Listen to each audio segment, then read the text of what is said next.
বাংলাদেশ জাতীয়তাবাদী দলের রাষ্ট্রপতি প্রার্থী হয়েছেন দলের সংগ্রামী মহাসচিব মির্জা ফখরুল ইসলাম আলমগীর। দেশের 23তম রাষ্ট্রপতি নির্বাচনে বিএনপির প্রার্থী হিসেবে দলটির মহাসচিব মির্জা ফখরুল ইসলাম আলমগীরের নাম ঘোষণার পর তার হাতে থাকা মন্ত্রণালয় সহ কয়েকটি গুরুত্বপূর্ণ মন্ত্রণালয়ে দায়িত্ব পুনর্বণ্টনের গুঞ্জন উঠেছে।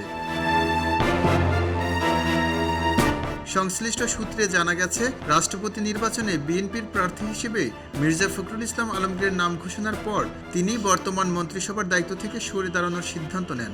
এর পরিপ্রেক্ষিতে স্থানীয় সরকার, পল্লী উন্নয়ন ও সমবায় মন্ত্রণালয়ে দ্রুত নতুন একজনকে দায়িত্ব দেওয়ার উদ্যোগ নেওয়া হয়েছে। আলোচনা অনুযায়ী স্থানীয় সরকার, পল্লী উন্নয়ন ও সমবায় মন্ত্রণালয়ের দায়িত্ব পেতে পারেন বর্তমান স্বরাষ্ট্রমন্ত্রী সালাউদ্দিন আহমদ। অন্যদিকে এতদিন পানি সম্পদ মন্ত্রণালয়ের দায়িত্বে থাকা শহীদউদ্দিন চৌধুরী ইয়ানিকে স্বরাষ্ট্র মন্ত্রণালয়ের দায়িত্ব দেওয়া হতে পারে বলে জানা গেছে। এতে মন্ত্রিসভার গুরুত্বপূর্ণ দুটি মন্ত্রণালয়ের দায়িত্বে পরিবর্তন আসার সম্ভাবনা তৈরি হয়েছে। নীতি নির্ধারণী পর্যায়ের একটি সূত্রের দাবি, প্রশাসনিক ও রাজনৈতিক কার্যক্রমে গতি বজায় রাখা এবং গুরুত্বপূর্ণ মন্ত্রণালয়গুলোর কাজের ধারাবাহিকতা নিশ্চিত করতেই এ ধরনের দায়িত্ব পুনর্বণ্টনের উদ্যোগ নেওয়া হচ্ছে। তবে চূড়ান্ত সিদ্ধান্ত না হওয়া পর্যন্ত মন্ত্রিসভায় কারা কোন দায়িত্ব পাচ্ছেন তা নিশ্চিত করে বলা যাচ্ছে না।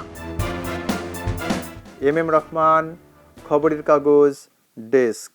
খবরের কাগজ, নিখাত, নির্ভীক, নিরপেক্ষ।